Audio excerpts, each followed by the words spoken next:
we go.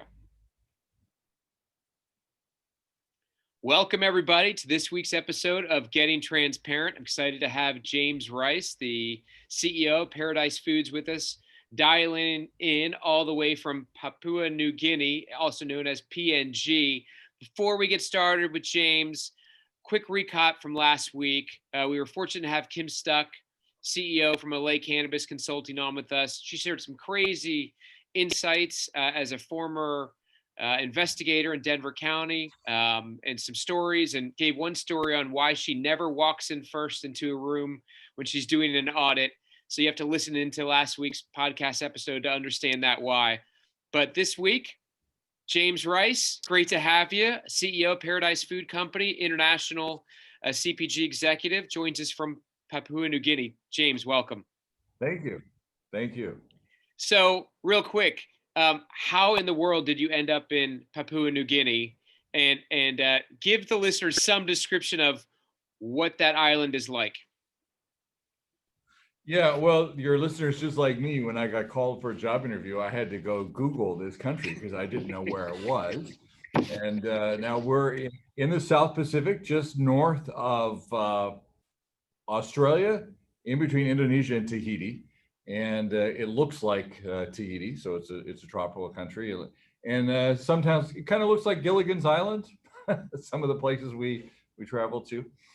And I was found by a headhunter as the company was looking for a new CEO who had experience in a growing market. And most of my career had been in China, which is a growth market too. And so it was relevant to the market here. And I came here almost 2 years ago to effect a change, sort of a big transition that they were doing to reorganize, restructure, and grow the business. Excellent. And my mandate was to feed the people here and create jobs. Mm-hmm. And so I want to get into in a moment, some of the mission and vision you have for Paradise Foods.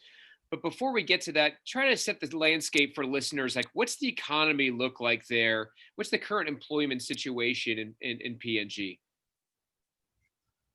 Yeah, well, our economy is very small. This population is 8.5 million people. Yep. So very small. It's just a small city in America.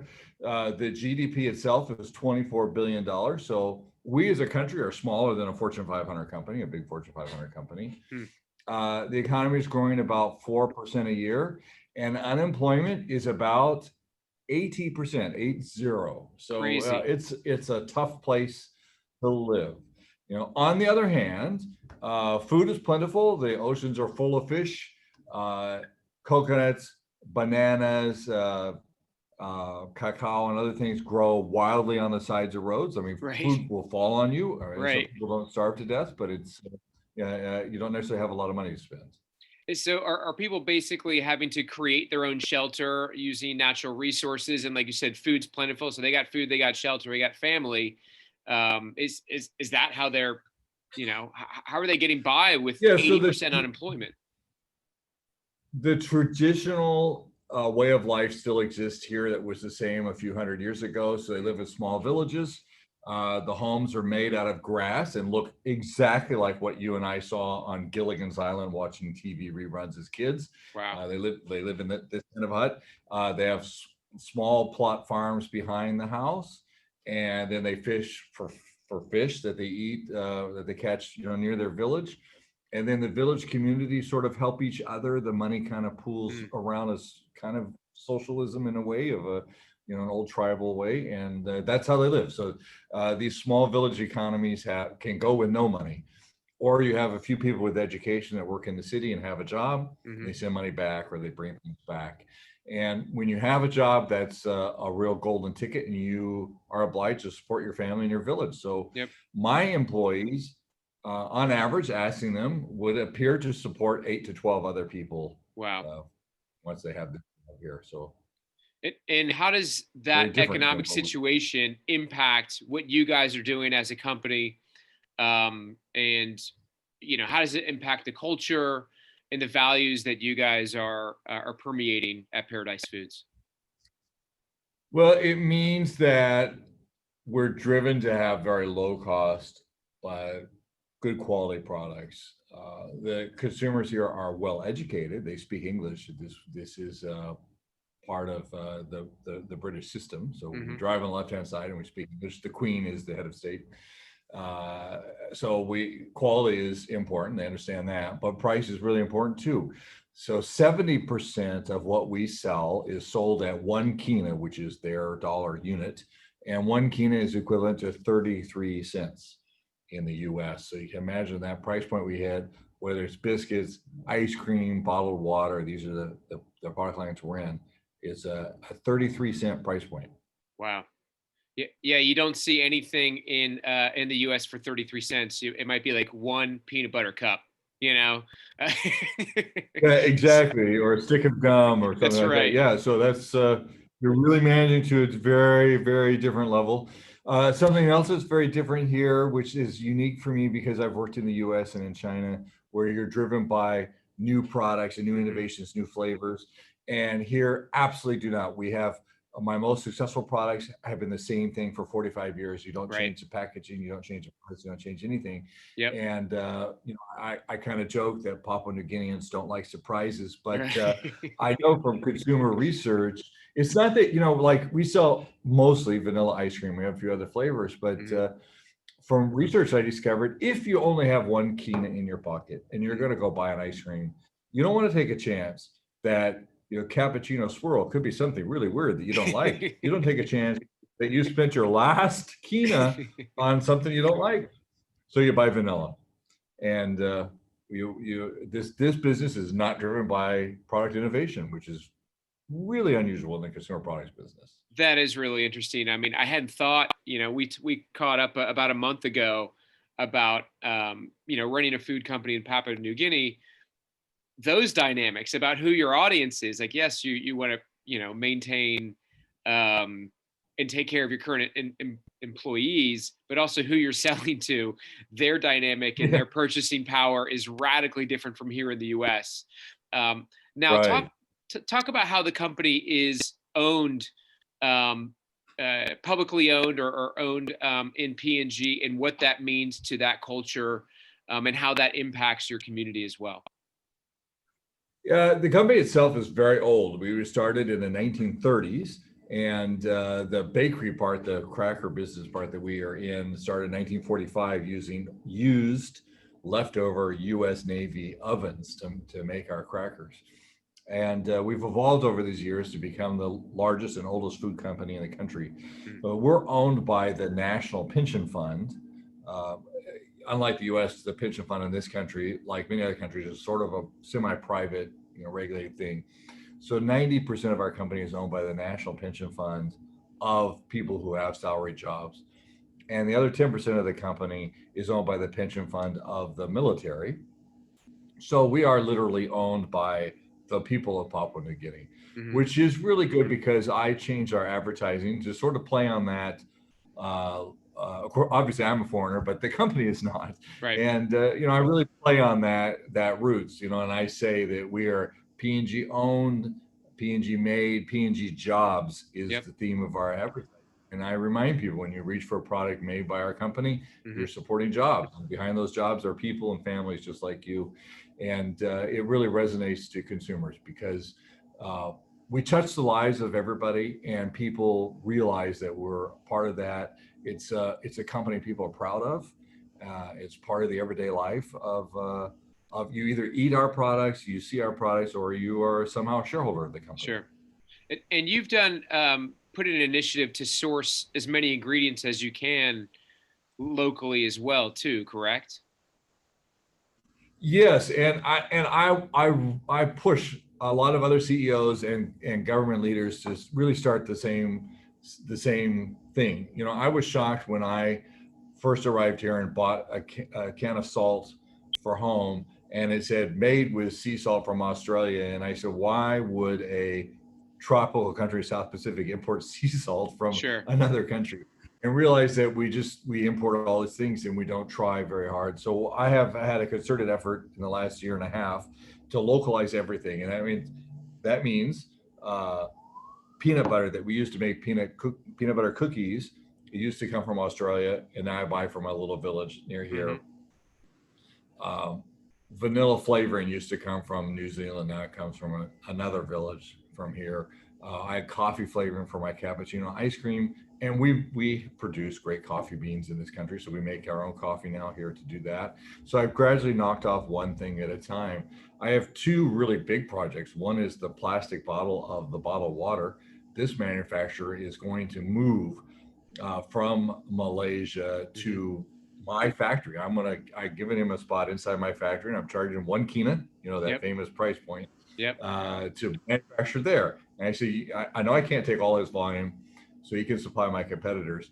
But I'm really moving 9 jobs from Malaysia to this country. It's a huge coup, Yep. and it's with my supply chain. It's great, and I've got another project now with for my labels. The labels of the water and of our biscuits are made in China. Hmm. And nobody here has the capability to make these high quality labels. But I'm doing a three-way thing with a bank and a packaging manufacturer and me, and I'm guaranteeing to the bank that I'll buy all of her volume if they loan her the money to buy the machine that she can use to manufacture this. So we'll eventually get these jobs and millions of dollars worth of imports taken from China and brought here. All of that, great success, good news for the country. And if one job supports 10 people, then it's an exponential help for everybody. You know, the it must be rewarding to look at that component of innovation for what you're doing, knowing that one job makes such a big difference. Is that a big driver for you and kind of get you going every day just to be like, this is your passion, is to more You than know anything, that drive really is job my creation? passion. Because this is sort of the end of my career, Yep. and financially can retire. I'm here because this is an adventure and because I can make a difference. Yep. And the biggest difference I can do here in this country is create jobs, and it's the only thing I can leave behind Hmm. is jobs and a little bit of inspiration. Yep. And so for me, I know that the board of directors measures me by top line sales and profit, but I measure myself by the number of jobs I've added in this Hmm. company since I've been here. It's 130 jobs now, and when I'm done, I hope it's over 300. And then I have made an impact, and I can go home happily. That's awesome. I know in the U.S. there's been more focus on sustainability, fair wages. California has implemented their Prop 65 law, which is a requirement for, I think it's companies over $50 million. They have to know and understand the source of where different ingredients or products are sourced from, and they look very closely at coffee and cocoa as well. So it seems like more and more people are waking up to making sure that those farmers and harvesters and manufacturers are being paid fairly. Um, and I would imagine, of course, that that's important to you guys as well. What are things that Americans can do? What are some questions we should be asking before we buy a product, or is there anything that certain listeners can do for Paradise Foods as well? Yeah, well, you can always turn on the back of the label and look at where it's made and who's making it. And I think that's really important for you. Uh, but in the end, you have to trust that manufacturer that they are doing the right job to vet out who's supplying them. And I don't know. It's going to be a tough one in America because your supply chains are so long, and you buy cooking oil in the U.S. and you don't know if it was somebody plowed down a rainforest in Malaysia to grow those or not. Mm-hmm. It's really hard to tell, and you'd have to do a lot of research. And I'm And not sure it's out there for us yet. well, I mean, that's actually what has motivated our founders, and one of the key reasons why I joined Tag One. To be honest with you, is how do we build that provenance with products, and it all starts in the supply chain, and why we have Tag One Connect with the QR codes on products to see what's the source, what's the certificate of analysis, those type of things. So I think that the technology is coming along, so that consumers can be aware and can scan a product and see where it came from. And there's new initiatives with the FDA and their new era of smarter food. Granted, a lot of it's philosophy, and companies have Yeah, to implement it, but not just see, do here bare minimum. I have that challenge here because only 12% of the country has electricity. Right. So farmers that supply me don't have smartphones. So Yep. you all back there, I can't integrate like that. Yep. I have met, and I do go to the farms that supply our cocoa beans to make our Hmm. chocolate. So I Hmm. know that it's organic, it's sustainable, it's fair trade. To some extent, if you buy our chocolate, you have to trust me. That's right. Okay, I don't advertise it, I have no way to certify it, and I don't have that chain. Yeah, and a modern country has that luxury, and here, unfortunately, our country is too poor to do that. Right. Right. Really It's a interesting. tough one. So when when certain external corporations go into small countries and you know source resources out of them, I know you guys are focused on fair wages. You're focused on building jobs. Have you seen kind of an inverse effect with other companies to where it can actually be more damaging to the economy than good for the economy? And you know, what are some Yeah, things we can I've be seen aware of? it in the palm oil business, because this country is a big exporter of palm oil, and Yep. that's good. This country's been very careful about not plowing down rainforests to plant Great. palm oil. They only plant palm oil on prairie land, so that's good. But one of the rules of palm oil is that you can't use child labor, and Hmm. theoretically, and I will agree with that. But what happens in these small villages where they collect the palm fruit is children will work after school to Hmm. pick up palm fruit on the ground, and make a little bit of spending money for them. Hmm. So that is illegal. So there's a lot of enforcement of these palm oil companies to make sure that these children don't ever do that, which which unfortunately knocks out a little bit of work ethic for kids and a little bit of Right. source of spending money for kids, Right. and they do it because some committee of old men in the UK has said, if you want to have a green frog on your label, you can't have kids touch this. Right. And I actually think it's wrong. I Mm. I uh, I grew up in California, but I spent the summers in Alabama, and I had to paint my grandfather's fences on his Sure. farm and pick up stuff, weeds. Yep. It's a part of growing up. So, Yep. That's interesting. it's just funny that a committee in London smashed the life of a little village on a tropical island in the Mm. South Pacific. I mean, I think that goes to show boots on ground are most important, right? Like you have to be there and talk to people and understand exactly what is going on before we start to make policy. And I think oftentimes in the US, we've got, like we're on our we're on our kind of our stool and higher than thou and you just have to be there. And so I mean, you obviously boots on the ground, you see things from a different perspective from the lens of the locals. Um, how have you connected with your team and your employees? I mean, you're obviously an outsider, right? Right. What are some of your leadership methods in order to get them to follow you, in order to and gain their trust, as an outsider coming in to lead the company? Yeah, well, that's everybody has a different style. Mine is very personal. I walk the production floor every week and Mhm. shake people's hands and talk to them. We do town hall meetings with employees. I do a lot of trying, a lot of personal interaction. I have 4 facilities, so I go around to them. They see me a lot, so they're used Right. to me. The other thing that's a little bit different is that this is a very Christian country, Hmm. and Christianity is a huge part of what goes on here. And I realized that when I got here, and I thought this would be a great company to have a chaplain in. Mm. I'm the first private company to have a chaplain. Our government has chaplains, the military and police have chaplains. This is the first private company to have one. Mm. He came in to work for me with a lot of fanfare out in the media and with other employers. And so we have constantly prayer services and little sessions all around the company. It's been great because it really is the second best benefit you can give employees after paying their salary.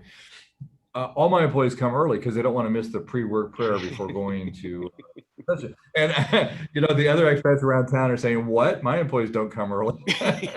But what I've been able to do is I go around to different. Each department has different days where they have these prayer sessions, and I actually go to these sessions. Like the engineering session was this morning, and so I go to the engineering department and go to their prayer session and the little Hmm. thing. And it's only a 15-minute long thing, but my employees know, like I'm the CEO that goes to the prayers with them. I don't Hmm. talk at them. Right. I don't Right. issue big long memos. they actually see me in everyday life of something that's important to them. Mm-hmm. And it's been huge. And, social media says a lot of nice things about me, I guess.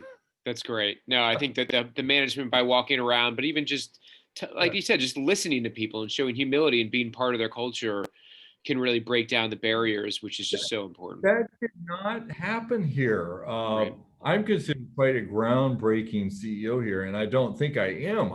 I'm American, and if you were sitting here, I think you'd be 80% the same as me. Part of it is just our style. Sure. The management walking around as American, being an extrovert is sort of an American style too.